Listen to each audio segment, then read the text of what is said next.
Okay, good afternoon. I'm with Dennis Skinner MP in Parliament, and this is We Say People Not Banks. Good afternoon, Dennis. Afternoon. So, we've just been talking a little bit about the movement by some firefighters to stand with the public. You mentioned earlier on about the 77 strike. Yeah. Tell us about your recollection of the 77 strike.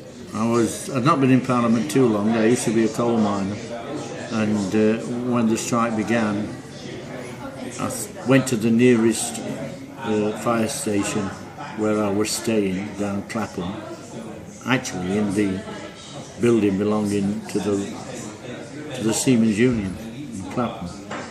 And there was one station not far away, and so I thought, well, I'll go to that one. I didn't know anybody, and quite frankly, they didn't know me. I was just another guy. But I wanted to know what the problem was. And I wanted to test whether there was a resolve there. I got the impression that day, that morning, that they were totally committed. And I also felt that they had the potential to win. And I did a meeting for them in the London area, and then word got round. We got this miners MP. And I remember ending up at a mass rally in Newcastle, in a theatre, biggest theatre in Newcastle, no doubt, kind of a palladium of its day. I'd never been on a stage like that ever before, where I enjoyed it, the thrill, but also it was near the end, and I conveyed a speech which my dad had told me when I was a kid. My dad was a miner. He says, the key to it is make them laugh, make them cry, make them think, and send them away.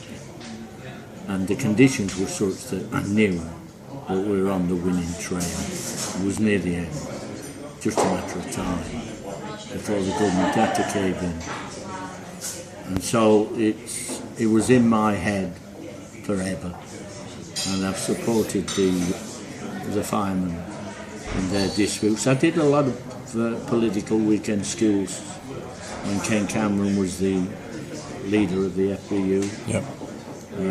And they used to have them in Waitley or near Sheffield, and used to enjoy those Sunday afternoons. I don't think they do them now, not in the same way they did. Mm-hmm. But yeah, I've always had this connection with the FBU, so I'm on the group, and I always think they have the potential to win, mainly because they're in a very dangerous occupation. What they're doing really is saving real people that they don't know, but they're from all walks of life. But as we know, most fires tend to be in those poorer areas, not all, but a lot of them. And together with the uniform, it is a powerful message. So I've said to them right at the beginning of this dispute, when there was a threat to push the pension age up to 60, that they had the potential to win despite all the austerity and everything else. The union I picked out amongst them all that might get topside this government in their evil ways would be the FBU. And I'm still convinced about it. Yeah, I mean, that's one of the arguments I've always said, is that fire doesn't discriminate, but it does disproportionately affect the areas of the poor the hardest. And when you say, and I think that's one of the reasons why the government's fearful of conceding on the pension argument at the minute, is because they fear a backlash from the rest of the public sector during this time of austerity. I mean, we talked about 77. Obviously, we had another strike in early 2002. But at the time, people had money or disposable income through credit, and when firefighters at the time were campaigning for an increase in pay, after a report that came out, they were on their own. And I think that the issue this time is that the whole public sector, working people across the country, are basically being smashed to pieces by this government. Because we're not all in it together. No, we're not. And if the firefighters get something, then it's open up for everyone, then, isn't it? Yes, I mean, that's how I've approached it. That you will pierce a hole in their defences and other people can clamber through the fence. Yes, that is. I know that in the miners' pit strike of '84, it was possible to win. It wasn't doomed to failure, as some people thought, especially those in the press. We were very close on about 3 occasions. But what we lacked, without a doubt, was a second front. And not one single union, except the dockers, for just above a week, they came out on a justified pay claim, but it opened up a second front. And I can remember saying at the Durham Miners Rally, the sun is out, which it was, in July. The miners are out, and now the dockers are out. Because I knew that if this lasted for 2 or 3 weeks, we would win. The sad thing was that the TUC didn't organise a second front. I mean, it was a year-long strike. Everybody had a wage claim. And although most unions were sending money, the truth was a second front would accept it. They couldn't have handled that. Well, that's one of the things we have at the minute. I mean, since 2010, a dozen or more unions have been on strike. Yeah. Except for one day of action that was called on November 30th a couple of years ago. Yeah. There's not been any other coordinated attack, basically. And that's what it has to be. I mean, I've been at today's the 26th of March, and the NUT have been out on strike, and I went down, spoke there, I was asked to speak, and I explained about the importance of connecting the dots, because at the minute we have, hundreds of different issues affecting all people, from this ideological austerity, bedroom tax, there's loads of stuff going on. But we're all fighting on individual fronts and not coming together to actually say we've got one common theme underpinning it all, and it's this ideological austerity, because they bailed out the banks and now they're making us pay for it. And the thing I impressed on them today was about time, and not to wait for our union leaders to call stuff, not to wait for the TUC or rely on them to call something. We should be doing things more commonly, more frequently, and banding together. And that's why I think they've been passing these bills like the anti-social crime and policing bill, so they can disperse you if you're a nuisance from a locality. Yeah, what I did in Parliament today when I voted against the benefit cap, the welfare benefit cap, that is all part of the process. And I went to meet the teachers and I saw the march. And it's because I look for extra parliamentary activity, because I know that being a Member of Parliament is not just voting. So today I've been involved in Ragged Trouser Philanthropists and given them a story of the present day Ragged Trouser Philanthropists with 0-hour contracts, payday loans, food banks. That story is just written in different language. So I did that area. And then it was a teacher strike, and then the FBU, because I want to connect, as you say, all the dots. And then voted against the welfare benefit cap. Rebelled, there weren't many of us, 22 of them. But that's how I approach my life, and I always have been. I remember when I was a miner, we actually had a vote to come out on strike because we knew the nurses couldn't.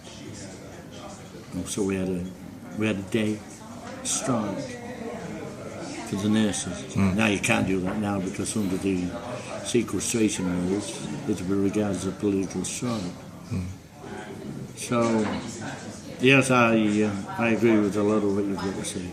I think in terms of, the NHS is it's a really important thing for me. I mean, I look at the attacks that are happening daily on the NHS, and the media's complicit in their scapegoating of nurses and doctors. What they're trying to create is a scenario, the Tories, in which whenever they've sold anything off, like the railways, like the pits, they always introduce a message of no hope. And they're doing it now with the health service. They're not going to totally privatise it this Parliament, But believe me, to get in, it's goodbye to Nye Bevan and his great idea. And the local authorities will come in and say it won't be just cutting back and austerity. They've got 3 schools, they've got academies, and there'll be a lot more. They want to wrest all that area of education away from local authorities. That'll be part of their plan. And so that's why you have to connect the dots. The biggest problem about the NHS, so my biggest fear is that there's not enough people of my generation that remember, well, we don't know what it was like to have to pay for doctors. Well, I'm just told you that. And I don't think they appreciate, I mean, people that have private medical care now, it's a network that's backed up by the NHS. So even in terms of when the royal baby was born, Sky News was reporting that the royal baby was in a private wing of an NHS hospital, and if there were any complications, it had the full weight and resources of the NHS to fall back on. Well, when it gets privatised and sold off to the highest bidder, that support network won't be there, and the cost of going to see a doctor, is just going to price people out of medical care, and it's a terrifying situation for me to think about. Future generations growing up without an NHS. I mean, I've benefited from it because my grandparents helped build and pay for it, and to think that grandchildren, if I had children, my grandchildren would grow up in a world without it. It terrifies me, to be fair. Well, we have got a more right-wing group of Tory MPs than at any time since I've been in this building. That's 44 years. Believe me, Thatcher never had as many right-wingers as they exist today. And so they're in coalition. You're not been able to do all the things you want to do, but believe me, if they get a clear majority, you can get ready for some fireworks. And so it's important to always to remember that being a member of Parliament is not just voting in this place, but to ally yourself with those causes outside, extra parliamentary activity. I go back all the way back to the Pentonville 6, who broke the Industrial Relations Act laws within a fortnight of them getting royal assent. And I went to Tower Hill, and Eric Effer said to me, "Are we going back to Parliament now then, Dennis, after we did the Speaker?" I says, "No, I'm marching to Pentonville jail." He said, "It's a long way." I said, "Yeah, I know it is." Well, I knew it was a very important day because the TUC had connected up the dots and called it Day of Action. It was only one day, but it was handy. It meant that some buses stopped in the middle of busy squares, and then, the whole thing got blocked up. And there were more people ended up on that march than started. Now, normally marches dwindle as you pass different pubs and different events. Yeah. But this one didn't. It got bigger and bigger as they realised the TUC had called the Day of Action. They'd opened up a second front. And I said when I came back to my colleagues at that time as a young MP, I'd only been here a year or two maybe. I said, "I think those dockers will have to come out of jail." He says, "How?" I said, "I don't know how, but I think they'll have to get them out because they wouldn't purge their own contempt. And they had to get the official solicitor the following morning to go to Pentonville jail and purge the contempt of Vic Turner and Bernie Steer and the mates. And then my forecast came right. I says, "You know what will happen? They'll finish up in the Strangers Bar tonight." And they did. Now that was about the second front. It wasn't the biggest event of all time. It was one day in my life. But believe me, it was when a lot of people joined together about a cause which some of them had probably not paid too much attention to at the beginning. And the Industrial Relations Act was put in the long grass, and it was never enacted after that event. It's incredible that a law had been passed and received royal assent, and yet hardly ever had any time to be practiced because of that activity by 6 people at the docks, and a lot more people saying, "I want to join the docks." I mean, one of the things I've talked about in the past is how I feel history's been hijacked somewhat. So, in terms of the things that have, so a good example I use is the civil rights movement. It's always talked about in terms of what Martin Luther King did or said, or what Malcolm X did or said. But actually, without the actions of the people collectively on the streets doing stuff, those two would never have had... Martin Luther King needed a crowd. They would never have had a platform without the people. And this is why I was at the NEC today, saying that actually we must start joining together and understanding the power that we have collectively. Yeah. And in terms of the firefighters, I really think that they can be a beacon for because the whole reason why people join the fire service is to help people and to save people's lives and give them a second chance if they ever have to dial 999. But another way we can do that is by providing them for a voice during these times of austerity that we're being attacked, and that's why we save people, not banks. No, it's right up my street. It's been my life, really. And I've lived long enough to be able to see that it is possible. I mean, when you live a long time, you do realise that throughout that life there have been occasions when a second front could have changed history. I mean, had the Deputies' Union in the pits with that 80% ballot result gone on strike and shut the Notts Goldfield, that was the end.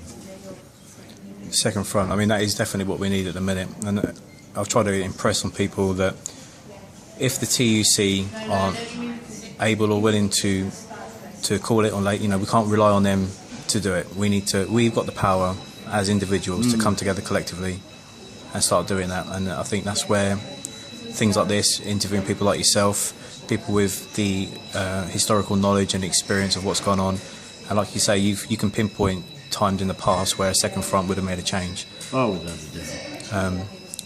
One of the things I talked about today was about time and how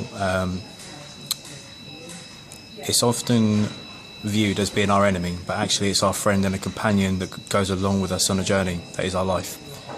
Obviously in the last 4 months, Nelson Mandela's died, Bob Crow, and most recently Tony Benn. And it made me think about time again in terms of how old I was and the number of hours. So I calculated the number of hours old I was, and then I took out the stuff that, compulsory education, working hours, driving to and from work, etc. And the number of hours you're left with after you've done all that stuff is what you have to be yourself and do what you want to do. And it's important because it's what we do that defines us, and we should make the most of that time and not wait for the TUC or whatever. You've hit the nail on the head, because I'll just add another thing to it, that is, remember, age doesn't travel alone. It brings with it a lot of other complications. I've been lucky in life because the National Health Service has saved my life a couple of times with cancer and a critical heart bypass a few years ago, and so on. And so I remember that my time in hospital was not just about thinking I'd made it, I'd got away with it, but it was also about speaking to all those nurses, asking them where they came from. So I was able to have the knowledge that there were 40 odd different nationalities in the London hospitals, which I was in for those few years, few months in those years. And I finished up, as I call it, a United Nations heart bypass. When they talk about immigrants and all the rest of it, I think about my time in hospital, so I connect those dots up as well. So when you've lived a long time and you've been lucky, you can see the bigger picture and know that it's possible to win a lot of battles on their own, but you can make one hell of a difference if a lot more people are together. That's great. Tony Benn has been a big inspiration to me over the years. I met him a few years ago. His thing that stood with me the longest, I think, has been his comment that progress is made by the flames that burn inside the human heart. Yeah. One was the flame of anger against injustice, and the other the flame of hope that you can build a better world. there's no doubt that Tony Benn was on a journey throughout the whole of his life. And when I came here in 1970, he was regarded as being a English radical dissenting left type. No more than that. And yet, when we went on those marches together, and especially during the pitch strikes and so on, I began to see that it shifted quite dramatically. And I referred to it in my speech in the chamber last week, because I've got no doubt that he was. We always talked about education from the cradle to the grave, and in a way that's what happened to him. He was educated as a Member of Parliament from being somebody who came from a family of the dissenting radical left, but one that understood extra parliamentary activity. And so instead of being on my own marching to Pentonville, a few years later we've been marching together.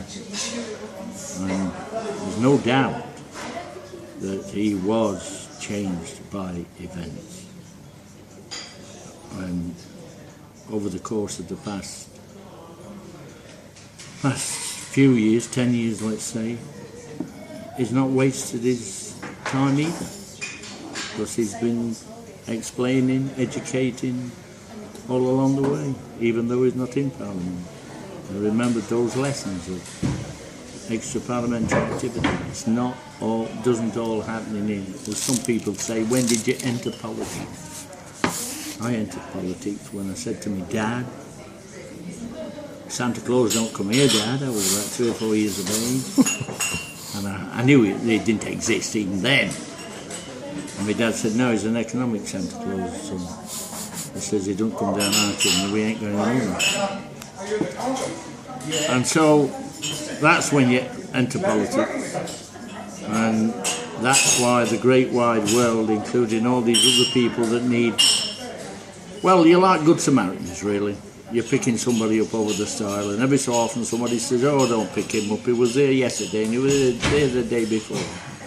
We have to learn to remember that there's a reason why he's stuck there, and you try and pick him up. Now, society is not made of a lot of Samaritans. I think there's more of the other kind, and boy do I know it in here, but you still have to do it.